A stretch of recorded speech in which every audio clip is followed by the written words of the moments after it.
This week on Jerusalem Dateline, Middle East security agreements unravel and the Abraham Accords destabilize in the wake of President Biden's trip to the Middle East. And a meeting between Iran, Russia, and Turkey troubles Israel and the U.S. Plus, the Maccabea Games unite Jewish people around the world with Israel. All this and more this week on Jerusalem Dateline.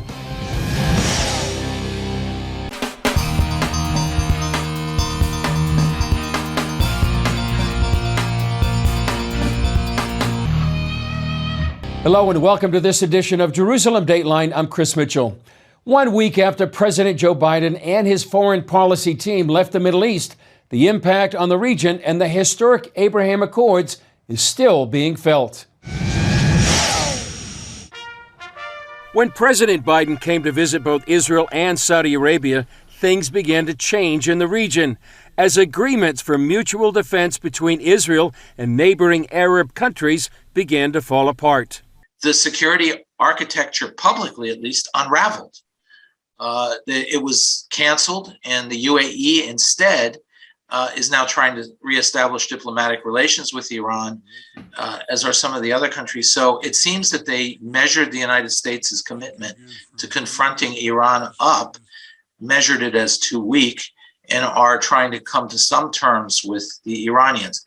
Middle East expert David Wormser says the unwillingness of the Biden administration to present a credible military threat towards Iran puts the Sunni Gulf countries in a vulnerable position. Because alone, they really can't stop the Iranians. They can't defend themselves effectively against the Iranians. So they only have one or two choices. One choice is to try to grovel in front of the Iranians, which is the path they're beginning to show some sign of.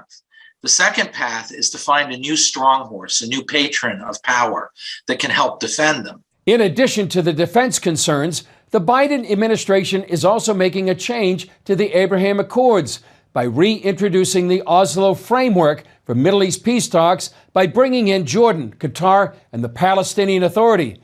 But other countries don't support that idea. The Saudis, the other Arabs, they do not like the PLO. They do not like what they're doing in various areas. So by forcing that back in, it actually threatened the Abraham Accords.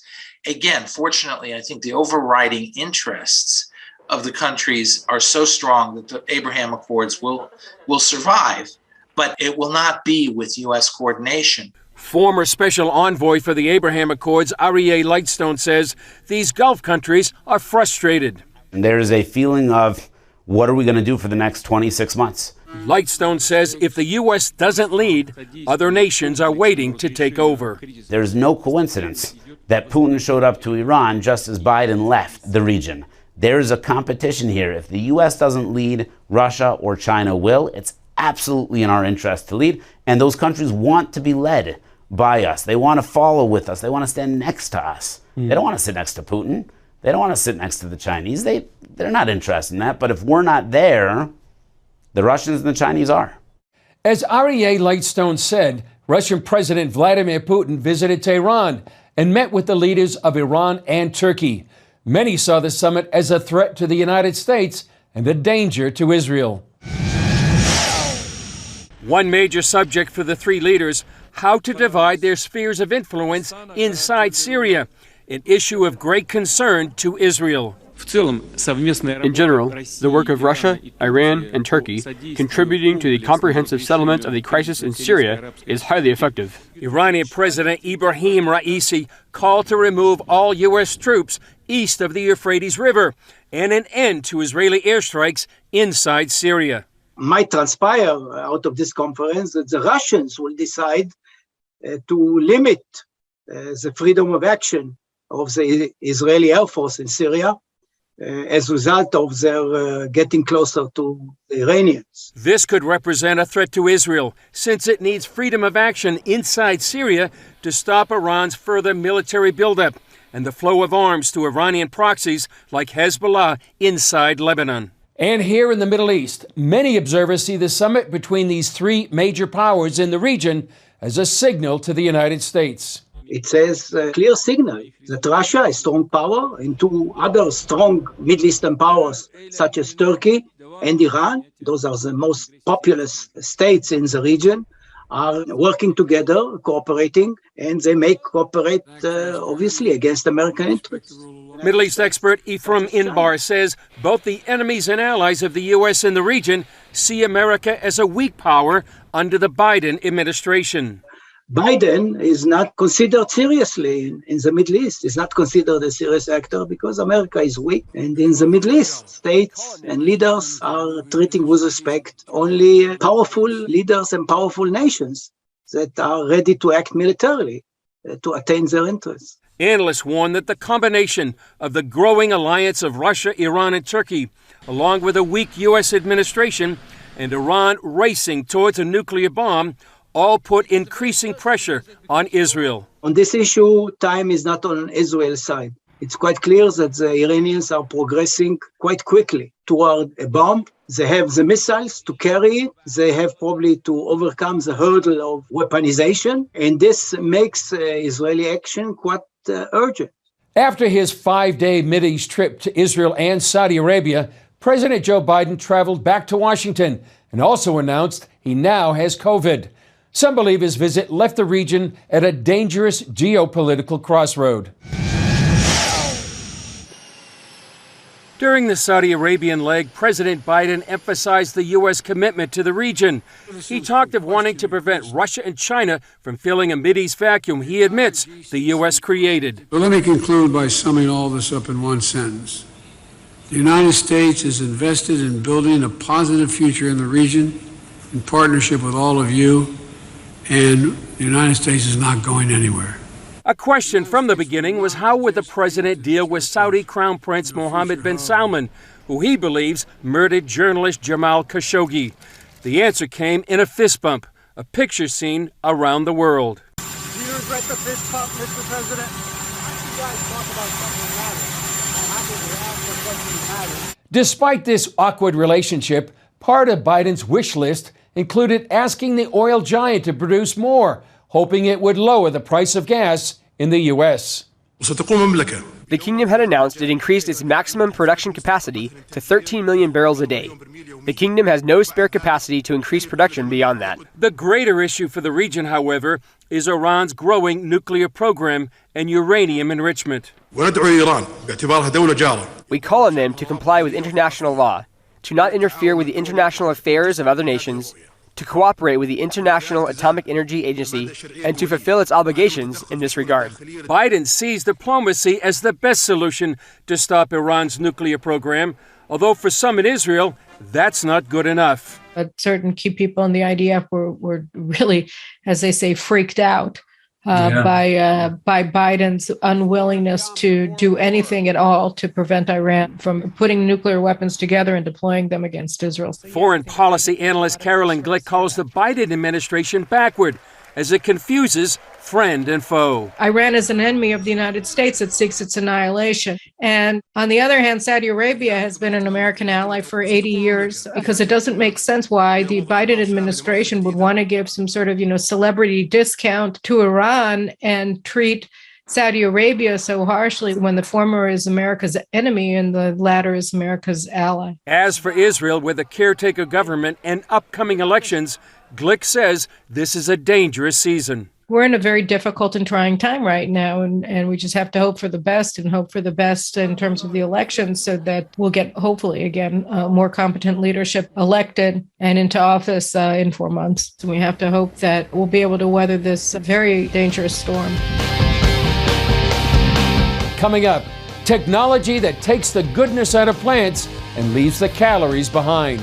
And the reason why our technology is so unique in this area and provides a critical solution for pharmaceutical companies in the future is that we can go back to the plants and take the critical, essential, active medicinal compounds from the plant, and we're able to bring the consistency that the pharmaceutical companies need.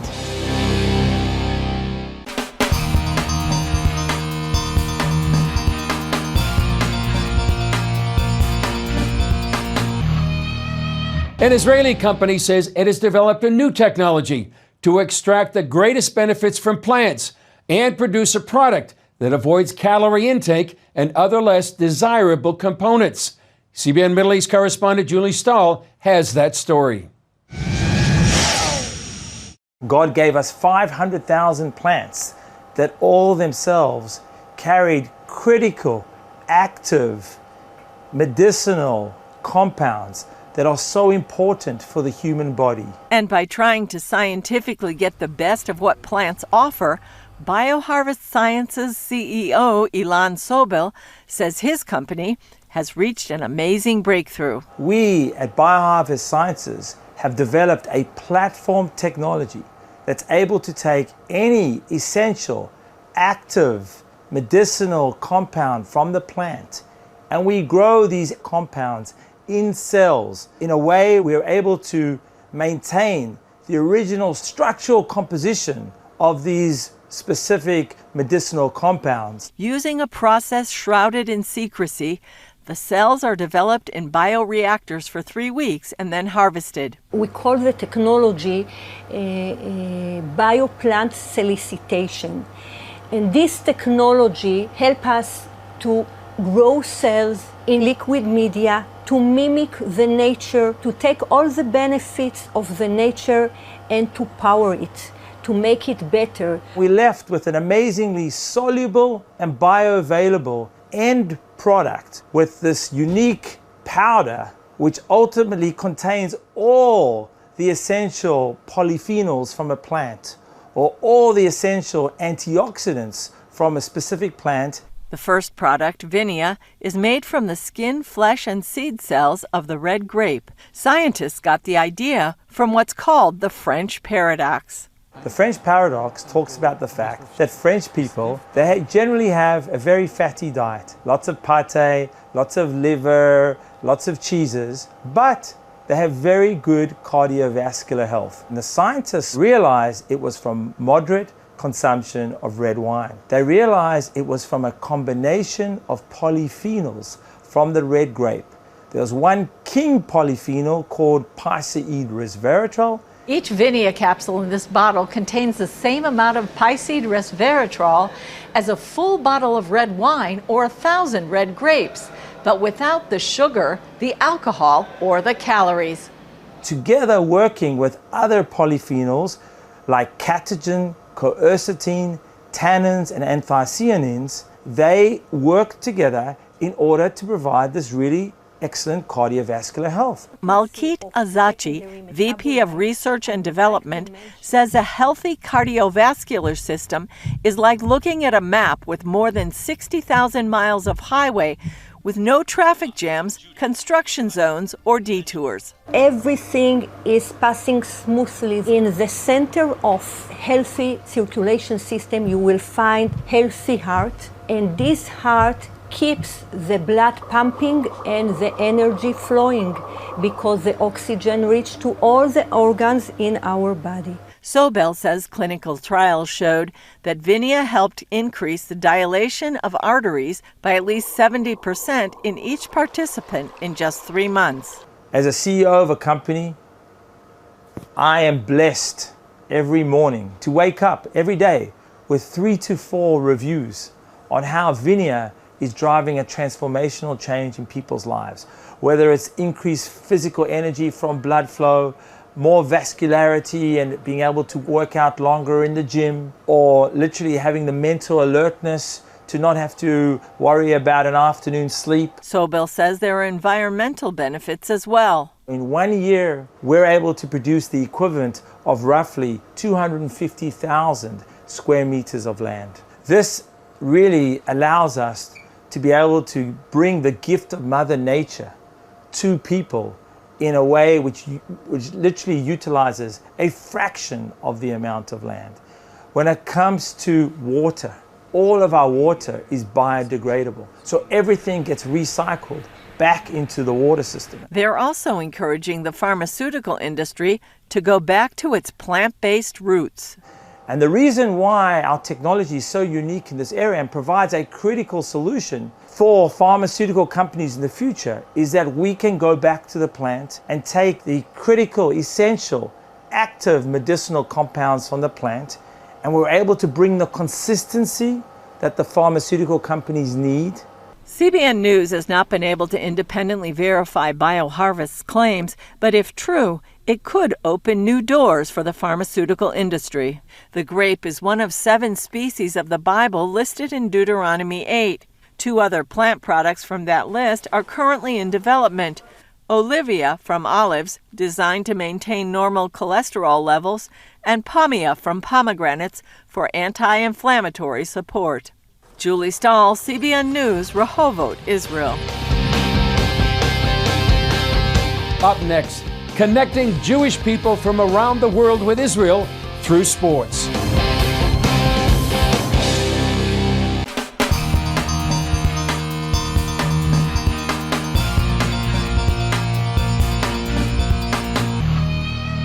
Last week, we showed you the opening of the Maccabiah Games here in Israel. Thousands of Jewish athletes from around the world are participating in the huge international sporting event. And as CBN Middle East correspondent Julie Stahl reports, the purpose behind the Games goes beyond sports to unite Jewish people worldwide with Israel. Known as the Jewish Olympics, the Maccabiah Games are the 3rd largest sporting event in the world and take place every 4 years in Israel. It's actually a competition for all Jews around the world and all the Israelis. By the way, you don't have to be a Jew. It's open for all Israeli citizens. We have 10,000 participants that are arriving from 63 countries for a sports celebration in Israel. Athletes are competing in dozens of sporting events at some 80 venues throughout Israel. All the swim competitions are here at the Wingate Institute in Netanya. Born to Ukrainian parents, Israeli swimmer Anastasia Gorbenko won the gold medal for the 200-meter IM. I think this competition is really special because there are so many Jews from anywhere in the world, and you are getting to know so many people from around the world, and I think it's special because it's never happening in another country and never happening in another religion, so it's something really special about the Maccabiah. A water polo champ, Roy Hessing, CEO of the Maccabiah, says the Games connect Jews from around the world to Israel and vice versa. All of a sudden, to see so many Jews around the world that are coming to celebrate in Israel and to make friendship and connection and business, it is important. For many of the athletes and their parents, it's their first time in Israel, like 17-year-old Toby Barnett from Maryland, who won the gold medal for his age in the 200 IM. It's an amazing experience. Before the Games, we got to explore a bunch of parts of Israel, Masada, the Dead Sea, so it's all been super fun. We're just so proud of him and all of his dedication and commitment to swimming, and he worked so hard, and to see him accomplish his goals here. He also won the 400 IM the other night, so 2 gold medals is just phenomenal, and we're just so proud of who he is as a person. Couldn't be happier to be here with him, yeah, very special. Named after the Jewish family that overthrew a Syrian Greek ruler some 200 years before Jesus, the first Maccabiah Games were held in 1932. They've been held regularly since then, except during World War II and the founding of the State of Israel. The Games were also postponed from last year due to the COVID pandemic. If it works very well for the last 90 years, I think that we're doing something in a good way. And from one Maccabiah to another, the numbers are really growing. It is the biggest Maccabiah ever. And I can hope and tell you one thing, that for the next Maccabiah, it will be bigger and better again. Hessing says the Games also encourage Jewish people to immigrate to Israel or make Aliyah. We're not pushing so hard, but 5% of those that are coming for Israel are making Aliyah, which is, we're talking about big numbers. So we're happy about it. I think that it's really a major part of our dream, and for those that created the Maccabiah in 1932. Danny from Canada came to cheer his daughter on and said he'd consider coming back to live. It's an amazing experience. I think you get kids and adults from all over the world, from the Jewish community. You get to meet lots of people. You get to enjoy the Israeli and Jewish spirit in the place where we all came from. Julie Stahl, CBN News, Netanya, Israel. Still ahead, more from one of the largest sporting events in the world, the Maccabiah Games.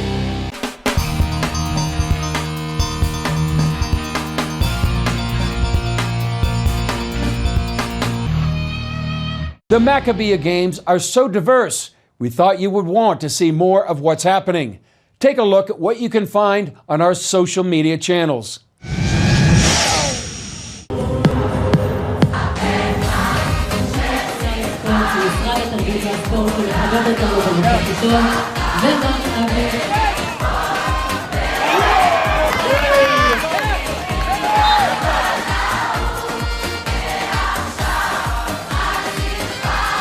Fun to see everybody being so happy to come here and compete.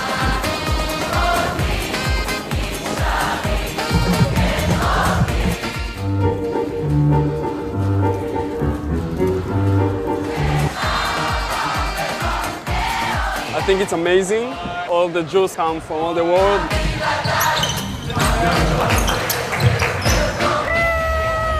Let's go Canada!